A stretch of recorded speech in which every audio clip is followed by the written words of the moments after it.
Muito bem, meus irmãos, a paz do Senhor, tudo bem? Que alegria estarmos juntos na presença de nosso Senhor e Salvador Jesus Cristo, né?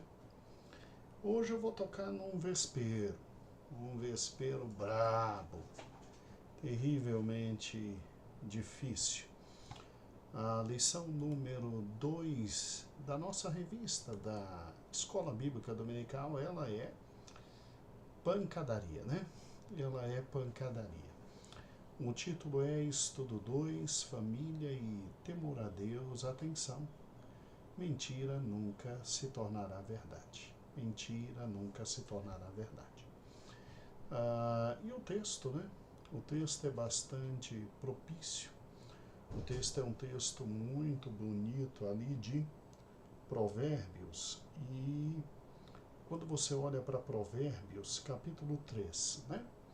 Do versículo 5 a 7, diz assim: confia no Senhor de todo o teu coração. Não te estribes no teu próprio entendimento. Quer dizer, toma cuidado, né? Não confia em você, confia em Deus.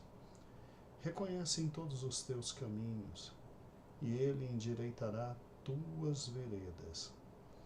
E aí o 7, que é o principal, diz: não sejas sábio a teus próprios olhos. Teme ao Senhor e aparta-te do mal. Quando a gente pega esses 3 versículos, a gente fica assustado com o que é a palavra de Deus. A palavra de Deus, ela nesses 3 versículos reconhece a total incapacidade humana de nós gerenciarmos a nossa vida quanto àqueles fundamentos eternos, quanto àqueles caminhos mais essenciais que, uma vez errados, podem te arrebentar na vida. E ela coloca-nos diante da posição correta, que é: olha, não confio em você, não adianta, não confio em você. Teme a Deus, confia na palavra de Deus, segue tudo aquilo que o Senhor está falando e toma isso como base, como fundamento, como essência. Tanto é que o versículo 7 é o nosso texto áureo. Não sejas sábio a teus próprios olhos. Por quê? Porque em assuntos eternos e vitais nós conhecemos bem pouco ou quase nada. Mas teme ao Senhor e te aparta do mal. Te aparta do mal. É realmente desafiador, né? Vai contra tudo aquilo que hoje se vive no mundo. Hoje no mundo nós temos o que chamamos de antropocentrismo, ou seja, o homem está colocado no centro e o homem é a medida de todas as coisas. Então a vida tem que ser determinada pelo que eu quero, por minhas vontades. É a velha regra: meu corpo, minhas normas, minhas regras, minha vida é minha vida, ninguém tem nada a ver com isso e eu comando completamente o meu ser. E ninguém tem que me ditar regras nenhuma. Quando a gente vê que hoje a humanidade está tomada pelo antropocentrismo, o homem no centro, a gente se indaga: mas de onde vem isso, né? De onde vem uma faceta tão estranha, difícil e incorreta como essa? E daí a nossa lição. Isso vem do que nós chamamos de relativismo. Relativismo. Em que consiste, irmãos, um relativismo? O relativismo, ele é aquela forma de raciocínio, de pensamento, de entendimento que ele prega a seguinte ilusão. O relativismo, ele diz que tudo e absolutamente tudo é relativo. não havendo então princípios absolutos, não havendo regras absolutas, não havendo premissas absolutas. E ele prega exatamente isso com base em asseverações empíricas, até interessantes, como, por exemplo, o que era verdade há 100 anos atrás, hoje não é mais. E o que hoje a gente considera verdade, daqui a 100 anos, pode não ser. Roupas inimagináveis há 100 anos atrás, nós usamos hoje. E roupas que usamos hoje talvez sejam absolutamente inimagináveis de continuarem sendo vestidas daqui a 100 anos. Então, de tempos em tempos, a sociedade muda, os valores mudam, os comportamentos mudam. E aquilo que se acreditava antes ser verdade, hoje não é verdade. E amanhã, o que hoje verdade é, deixará de ser. E isso é o relativismo. O relativismo diz que nada, absolutamente nada é eterno. E nada é verdade final e absoluta. E com base nesses exemplos absolutamente voltados para usos, costumes, às vezes até conhecimentos, né? O que na física era verdade antes, hoje já não é mais verdade, eles negam a possibilidade de qualquer verdade absoluta. Qualquer verdade absoluta. Então, essa história de que Deus existe, de que se deve temer a Deus, de se viver nos seus caminhos, de que existe uma verdade que sempre sobreviverá ao tempo e ao espaço, isso, para eles, é absoluta balela. O pai do relativismo chama-se Satanás, tá bom? E se você parar e pensar, os nossos primeiros seres humanos, Adão e Eva, foram contaminados pela sementinha do relativismo. Eles estavam num mundo perfeito, chamado Jardim do Éden, serviam a Deus, viviam suas vidas, e de repente numa conversa com Satanás, disfarçado ali de serpente, né? Eles são enganados. A palavra de Deus é negada, se olha para a palavra de Deus e diz, não é bem assim. Deus não está sendo completamente correto com vocês, Deus não está sendo verdadeiro com vocês, Deus, na verdade, não quer que vocês evoluam e cheguem a um conhecimento maior, Deus não quer que vocês sejam como eles. E aí, em decorrência da desobediência, nós sabemos qual foi o resultado de tudo isso, e a consequência foi o pecado, e a consequência trágica como nós conhecemos.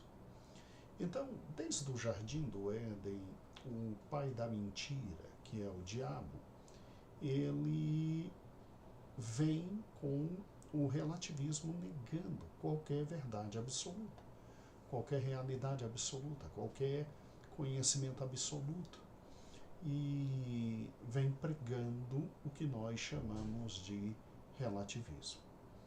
Se você e eu pararmos e pensarmos como está aqui na nossa lição, nós somos chamados a viver não neste século, nos moldando com a forma desse século, que é a forma do relativismo.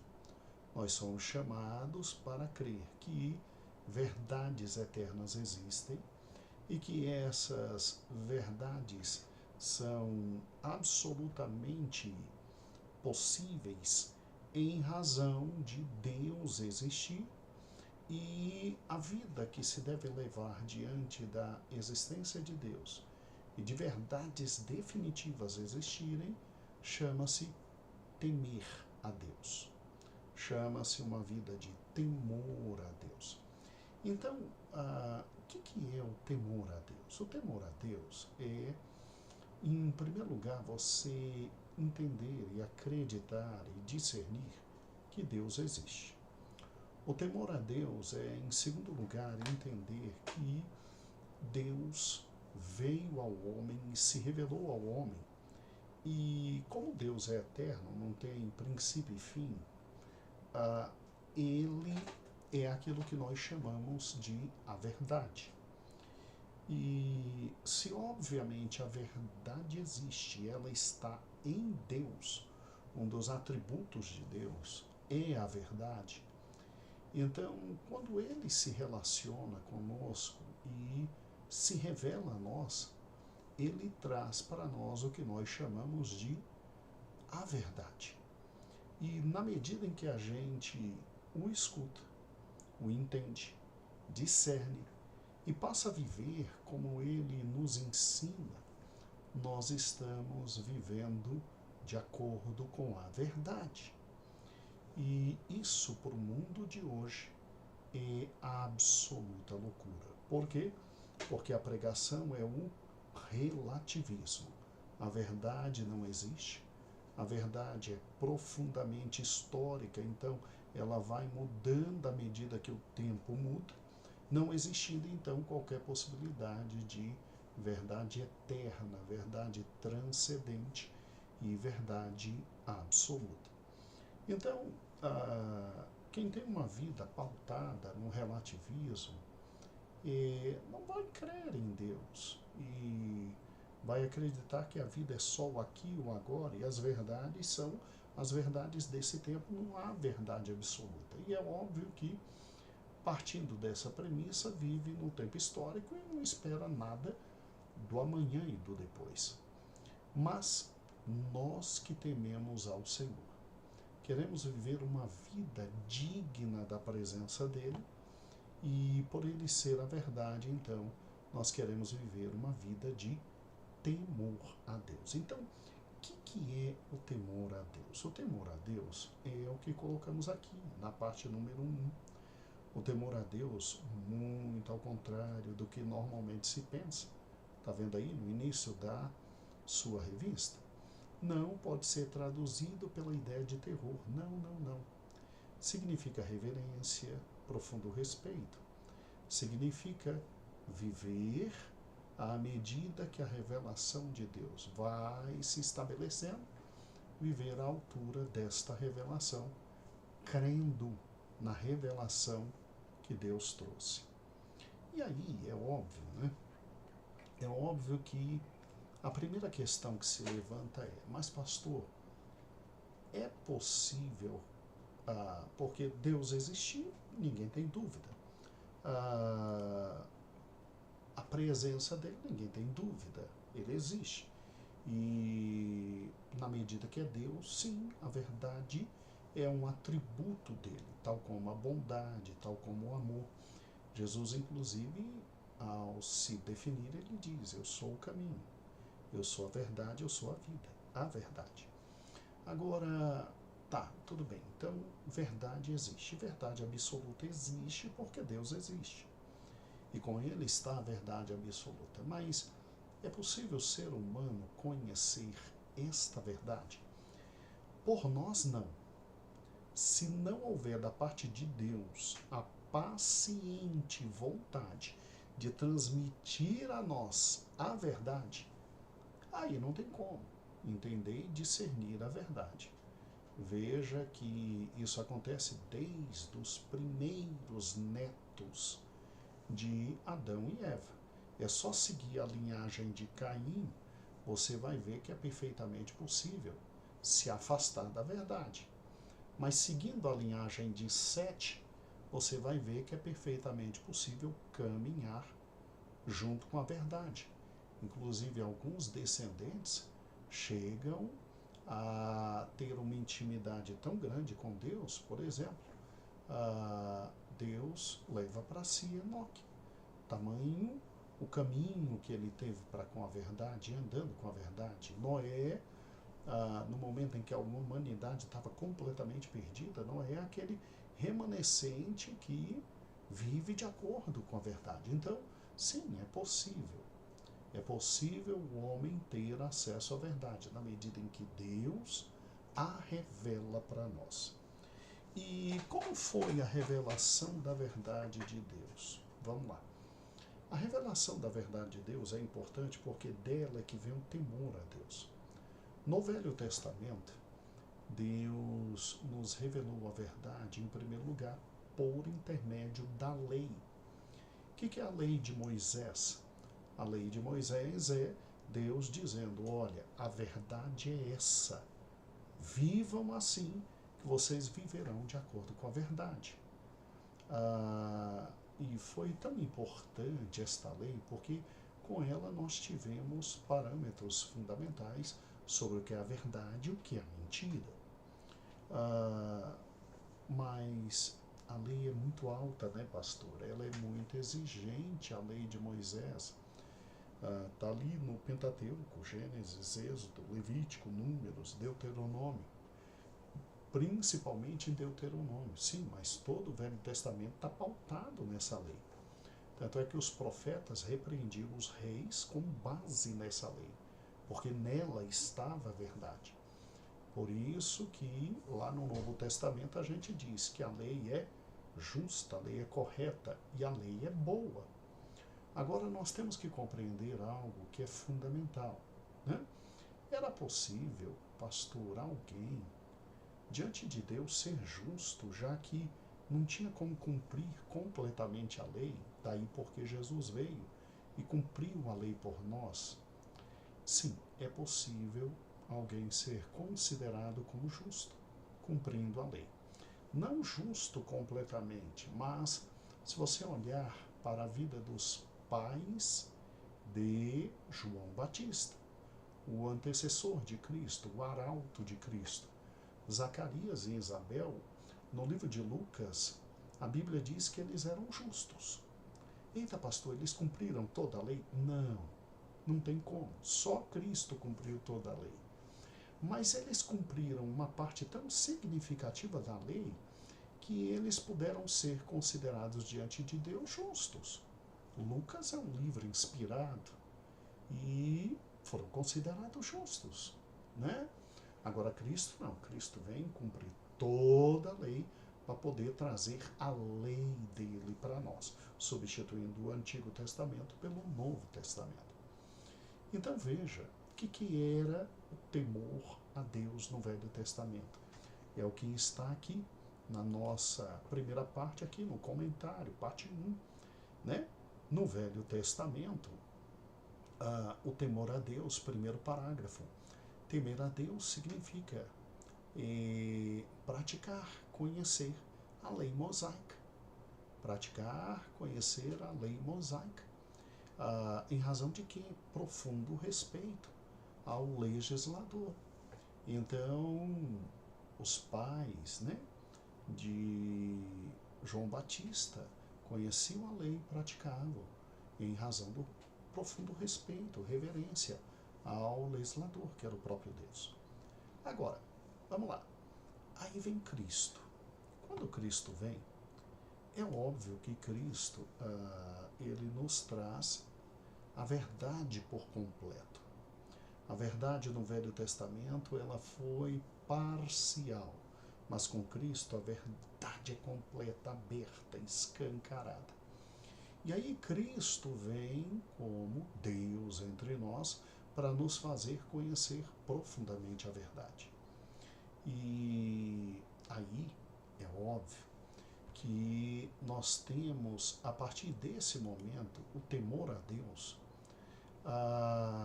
crescendo na sua amplitude, chegando a um aspecto muito mais profundo.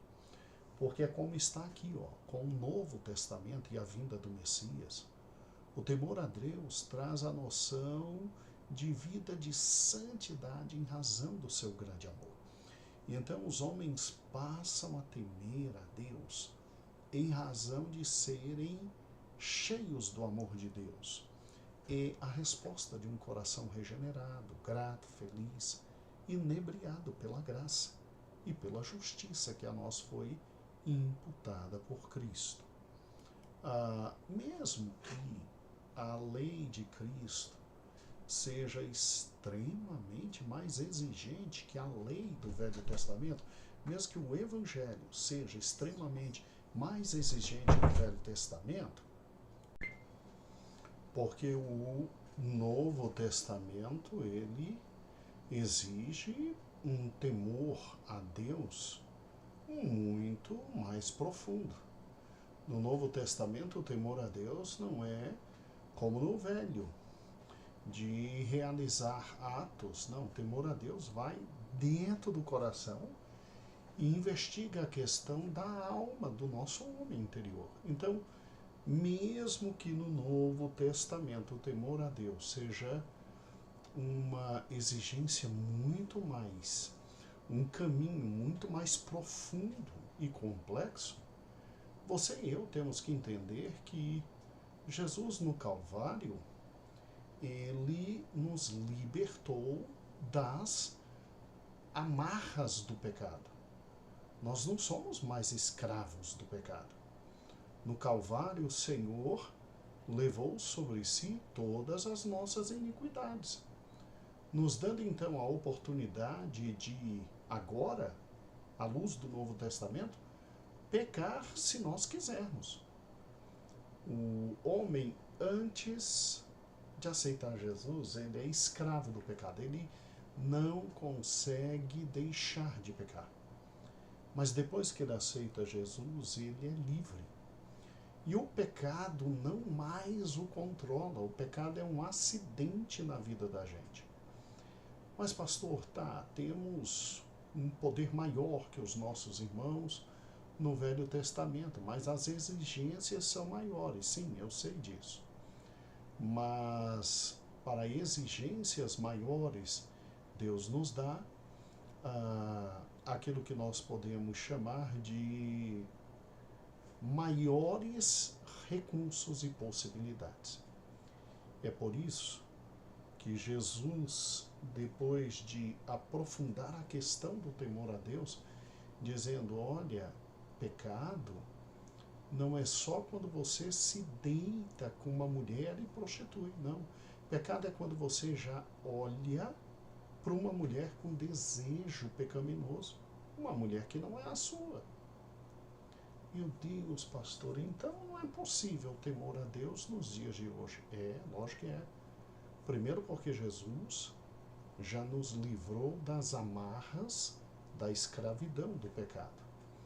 E em segundo lugar, porque aquilo que para mim e para você pode parecer impossível, andar no temor a Deus, é perfeitamente possível, porque o Espírito Santo de Deus habita em nós. E o Espírito, então, nos habilita a viver essa nova vida. E isso é importante porque a verdade agora se torna absolutamente acessível. Pois o Espírito Santo é chamado de Espírito da Verdade, que nos conduzirá em toda a verdade. Então, viver no temor do Senhor é um desafio grande, mas nós temos recursos para isso. Por isso que aqui no quadro que está na sua revista, maravilhoso quadro, ele diz de forma muito clara, veja que crescente maravilhosa. Primeiro, o temor de Deus era a vida de espiritualidade desenvolvida por aqueles que, conhecendo a lei mosaica, viam a necessidade de respeitar o legislador, que é Deus. Após, com a manifestação e encarnação de Cristo, com sua obra salvífica e redentora, como consequência da justificação, eleição, redenção, santificação, o temor a Deus passa a ser a natural resposta a tão constrangedor amor manifesto. É a resposta à graça imerecida. E por fim, com a descida do Espírito Santo, o outro consolador, o temor a Deus, chega ao maior estágio, ou seja, é a vida normal, cotidiana, corriqueira, ordinária, de quem tem o próprio Deus vivendo em si. Tá? Então,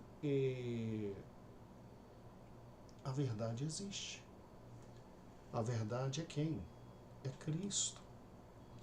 E a verdade, por existir e vir a nós e falar conosco, viver nossa vida ela foi manifesta a nós e nos libertou das amarras da mentira, do pecado, nos deu uma nova forma de viver e colocou em nós o Espírito da verdade. Então não tem para onde correr. Verdade é verdade, mentira é mentira. Luz é luz, trevas trevas são trevas. Realidade é realidade, imaginação é imaginação. Cristo colocou todas as coisas no devido lugar. Então, não existe essa de que eu sou dono do meu ser, eu sou dono do meu nariz, eu faço o que quero, eu vivo como quero, eu sou o centro de todas as coisas, eu sou a razão de todas as coisas. Não, não, não, não, não, não, não. Negativo. O relativismo é uma mentira, porque Cristo, que é a verdade, veio e trouxe a nós as verdades absolutas e definitivas. Depois que eu fizer e trabalhar esses 3 pontos, mostrando que a verdade existe, que a verdade é Cristo, que Cristo se manifestou e, tendo se manifestado, Ele nos trouxe a verdade definitiva. E para que ninguém se perdesse após Ele ir, Ele deixa o Espírito Santo, e o Espírito Santo nos conduz a toda a verdade. Olha que interessante. Na nossa revista, eu no ponto 2, vou falar o que é temer a Deus. O que é temer a Deus? Isso é fundamental. É dentro de casa que a gente aprende a temer a Deus. Dentro de casa que a gente compreende o que é temer a Deus. E temer a Deus é odiar o mal. Né? Está em Provérbios 8 e 13, que diz de forma muito clara, né? Temer a Deus é odiar o mal. E aí 2 conclusões são fundamentais aqui. Em primeiro lugar, que o mal não pode ser negado, o mal existe. Então não existe essa história de que o que é mal para um é bem para os outros, que depende de cultura para a gente saber o que é mal, o que é bom. Não, não, não, não, não, não, não, de maneira alguma. Tá? Bem é bem e mal é mal. Bem é bem e mal é mal, e acabou. E temer a Deus é entender o que é o bem, o que é o mal, e somente Ele pode nos fazer discernir o que é o bem, o que é o mal, e odiar o mal. Então, 2 são as consequências de Provérbios 8 e 13. Um mal não pode ser negado, e quem teme a Deus odeia o mal. Agora vamos lá. Esse ponto 2, ele é um dos pontos mais importantes da nossa lição. E é fundamental para nós, meus irmãos, que ele seja muito bem ministrado. Como é que eu, o autor da revista, vou ministrar esse ponto número 2, tá? Eu, autor da revista, eu vou ministrar da seguinte forma. Eu vou ler com meus alunos, com calma, explicando os parágrafos, o ponto 2 todinho, sem medo de ser feliz. Ai, pastor, mas não corre o risco de ficar meio chato, meio pesado? Pois é, a vida também se perfaz em riscos. E eu vou correr esse risco. Para mim não tem problema. Eu vou ler com eles e ir meditando à medida que for lendo. E assim, ponto 2, ponto 1, veja aí, o mal não pode ser negado. Tá? Aí vai. Aí vem esse quadro bonito aí, para Deus bem é bem, para Deus mal é mal. Deus não chama o amargo de doce, para Deus luz é luz, e não pode ser escuridão. Acabou. E 2.2, quem teme a Deus odeia o mal. Eu vou ler literalmente toda essa parte. E aí eu te convido a, junto comigo, ler também toda essa parte. Não tem problema nenhum, não vai matar ninguém, não vai tirar pedaço de ninguém, não vai retirar de nós pedaço nenhum. E eu creio que será muito, mas muito proveitoso.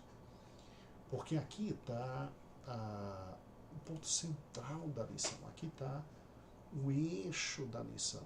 E essa parte eu vou ler. Bom que a revista, pelo menos nesse ponto, serve de um aparato muito importante. E eu espero que meus irmãos também o façam. Agora, aqueles que querem não ler, acham melhor explicar o ponto sem nenhum problema. Está muito bem escrito, bem tranquilo e absolutamente didático. E aí depois nós partimos para o ponto final da revista, né? Que é temer a Deus no desafio do nosso século, que é mais ou menos retomar o que já foi dito e explicado desde o início, né? Que já foi colocado desde o início. E eu creio, literalmente, que é muito simples esse ponto, né? Na medida em que a gente vive um tempo em que tudo é relativo, né? A gente relativiza tudo e a gente pensa que pode relativizar conceitos eternos como paz, amor, felicidade, salvação, bondade. Mas não tem para onde. Não tem para onde. Existe algo chamado Bíblia Sagrada, Lei do Senhor, e na Lei do Senhor estão todos esses marcos de verdade eterna e ninguém pode brincar com esses fatos. Ninguém pode brincar com esses fatos. E aí a gente termina a nossa querida lição com o famoso teste. Aquelas perguntas que incomodam, né? Vão lá dentro do nosso coração, né? Vão lá dentro do nosso coração. E aí, quero chamar a atenção para algumas perguntas aqui. Por quê? Vamos lá. Ponto número 4, um pequeno teste sobre temer a Deus, né? Já conversou com seus filhos, esposa, esposo, sobre o relativismo e os problemas que ele traz, né? Essa é uma conversa que a gente tem que ter sempre, né? Porque todo dia um fatorzinho novo, estranho, diferente existe, né? E a gente tem que submeter aquilo à palavra de Deus, né? Você quer que a verdade absoluta existe? É lógico. Você não vai permitir que os alunos respondam, eles vão pensar, né? Você quer que Cristo tenha a verdade absoluta? Você crê no Evangelho? Por quê? Porque o Evangelho é a manifestação de Cristo, com as palavras de Cristo. Então ali está verdade mais do que absoluta. Aí a letra E e a letra F, G e H, essas são fatais, né? Quanto do Evangelho de Mateus, Marcos, Lucas e João, você e tua família conhecem. Por quê? Porque a Bíblia inteira fala sobre Cristo, né? E a vida de Cristo estão nesses 4 livros. Todos os demais são consequências do Evangelho. Então, está na hora da gente pegar o Evangelho, se encher do Evangelho, para que o Evangelho fale conosco de forma muito grande. Quanto do Evangelho já está no coração de vocês? Cristo não é a verdade? Suas palavras não são a verdade? Onde estão suas palavras? No Evangelho. Então, o Velho Testamento é a preparação do mundo para o Novo Testamento. No Evangelho, você tem Cristo se manifestando. E depois, obviamente, né, as cartas dos apóstolos são a igreja resolvendo problemas à luz do Evangelho. E o Apocalipse foi escrito por João, mas o próprio Cristo disse: sou eu abrindo para vocês a visão de todas as últimas coisas que vai acontecer, do futuro inteiro. Então, são perguntas que vão lá no centro do coração, né? No centro da vida. Não significam, quando eu destaquei aqui o Evangelho, não significa que o que há no Velho Testamento e no resto do Novo Testamento é menos importante. Isso não existe, pelo amor de Deus. Não significa isso. Mas o Evangelho é o coração da Bíblia. Está na hora da gente comer, beber, levantar, dormir, viver o Evangelho. Porque ali estão as verdades trazidas por Cristo. Sim, há verdades eternas no Velho Testamento, há verdades nas cartas, mas essencialmente o Evangelho. Porque vivendo o Evangelho, a gente vive a verdade absoluta. Então, daí o motivo pelo qual a gente tem que lutar dentro de casa, gente. Sim, meus filhos têm que saber o que é o temor a Deus. Meus filhos têm que chegar a essa posição maravilhosa de temer a Deus. Temer a Deus é andar na verdade da palavra dele. Daí o título: mentira nunca se tornará verdade. Porque mentira é mentira, verdade é verdade. E nossas casas têm que andar no temor ao Senhor. Muito bem. Um grande beijo a todos. Aqui termina a instrução da segunda aula e que o Senhor possa dar a cada um de vós uma semana incomensuravelmente maravilhosa. Tá bom? Um beijo. A paz, Senhor.